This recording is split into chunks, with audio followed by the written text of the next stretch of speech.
Hey everybody, so today is the day that all of these plants go inside my parents' house. I am bringing them in a little earlier than they have to go in, just because it works well with my schedule. But before these plants go inside, let me show you some of the prep work I had to do to get them ready for their arrival. Lenny over here, Lenny, come for the camera.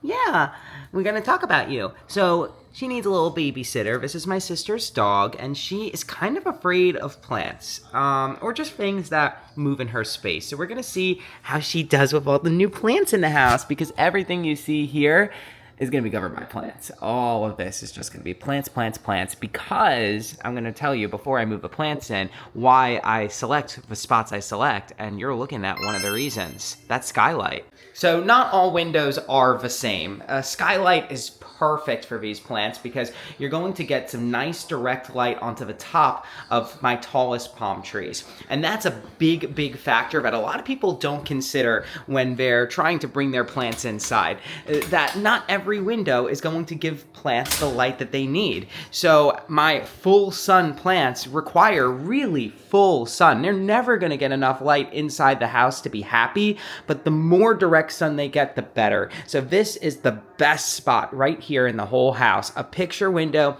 that faces southwest. It gets bright direct light for about, even during the winter time, maybe 4 or 5 hours out of the day. So I'm going to put my hibiscus here. I'm going to put some of the aloe plants here, and they're going to be really, really happy.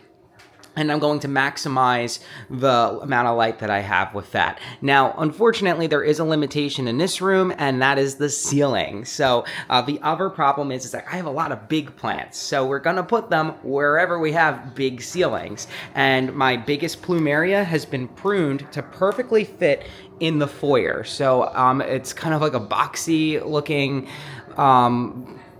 second floor to my parents' house. And so the plumeria is going to fit perfectly into this box. And I've pruned it to be that way, so that way every year it can go into the house. So that's the considerations that I have. So this room, for example, doesn't get as much bright light. So there's going to be, opportunity to do some of the more shade tolerant plants like the philodendrons. The plumeria, they go to sleep during the winter, so they're going to go in this room. And I want to also show you what I did before I brought all the plants in. I outlined where these plants are going to go. I have plastic on the floor to keep the hardwood floors from getting ruined from the water, but then also saucers for each and every plant that will hold the water if any of it spills over from the bottom of the pot. And we tried not to water a lot during the winter time. Also, interestingly, this was actually from Chewy, and literally, the fact that I even said the word Chewy, now I'm going to get advertisements. 100%. I'm so sorry. Now you're going to get advertisements. Chewy is a dog website. Like, you could buy like a bunch of stuff discounted for dogs. And they're very aggressive with their online campaign. So you're going to probably get those advertisements. I apologize. The internet is a horrible place. But this was a great purchase from them. And they do have interesting stuff. But anyway, this is like a mat for dog food. And they come in really big mats, and they have like a little lip on it. Do you see the lip? So this is really, really helpful for my plants. So this is actually like a dog food.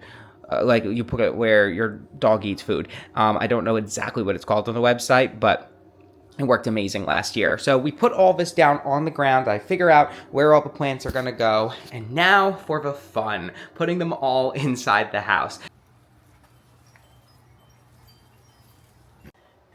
This is crazy. So my figgle leaf fig over here, do you see it? Hold on. Woo!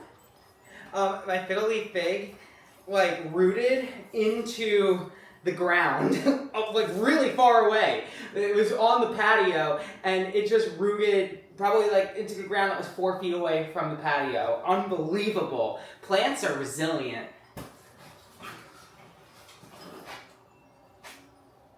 Ficus love doing that. My rubber tree does that too.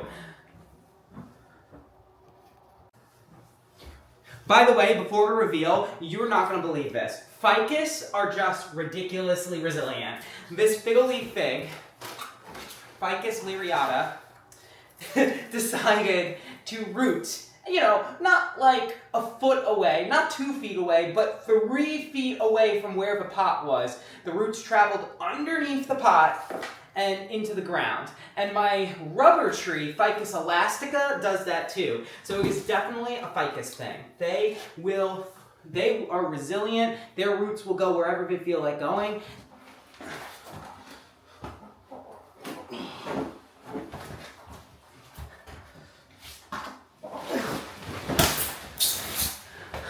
All right, so several hours have passed and I have brought in a bunch of plants. So let me show you what I brought in and what's still outside. It is nearly dark, so let me start with what's still outside. So a lot of plants are gonna be going into the garage. Like I mentioned, this cabbage tree, beautiful Cusiana. I love this plant, and it is kind of frost tolerant. The plumeria are still so lush with growth and fresh green leaves. So we're gonna keep these outside a little bit longer, and then I'll bring it into the house, because the problem is if I bring it into the house now, it's gonna actively grow and then it's gonna get spider mites and it's just gonna be a problem. The tea plants I also wanna keep outside because more sun the better, less time that they're gonna be inside, less of an opportunity that they'll get a mealybug infestation. So temperatures at this point, we've got a stretch of 60-degree days. We have some days that might just get to like 59, 58. We have a few nights that will drop as low as like 41 or 40 even out of the next, rest of the month, let's say. So, but I think we're going to be able to make it to Halloween without having to bring all these plants inside. Some of them I'll keep out for like a light frost, like the aloe plants. They can handle some light frost and then they'll go in. So, without further ado, let's show the inside of the house. So this is my parents' dining room, and we've got tons of plants here. I have a cordyline plant, the pink diamond tea plant, just sort of hanging out over here. We have the fencing for Lenny, the doggie, who will eat everything in sight. So this keeps her out. We have a fiddle leaf fig, the Christmas palm, the bottle palm. Look at that trunk. Everything's kind of tucked away, but we're getting light from this door, and then most importantly, we're getting some overhead light from that skylight, which is really helpful because this skylight faces east.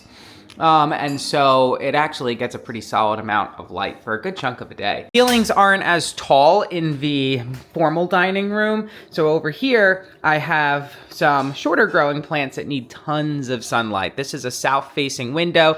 I have hibiscus. Your flowering tropicals need as much light as possible, and they're gonna get it here. So I'm really happy to see the hibiscus. A lot of empty space. The aloes will eventually go here. Some philodendrons will go back here where we're gonna get a little bit less light. And then of course this hardwood floor is all protected. I think this is the plant that everybody comes into the house and is like, whoa, because it's so big. The plumeria. The plumeria really can't go dormant here because we have the skylight, and that just gives it a little bit too much light to go dormant.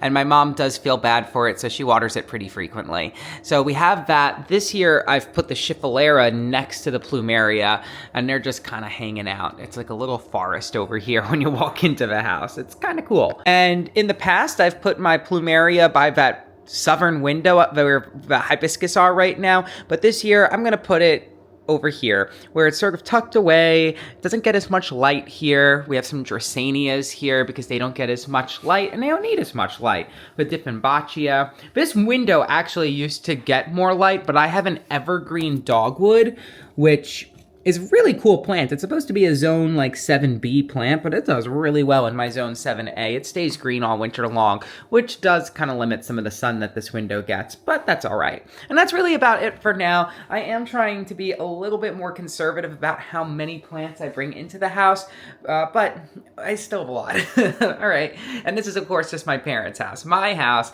I'm not being conservative about putting plants in. It is gonna be a party, so stay tuned for that video.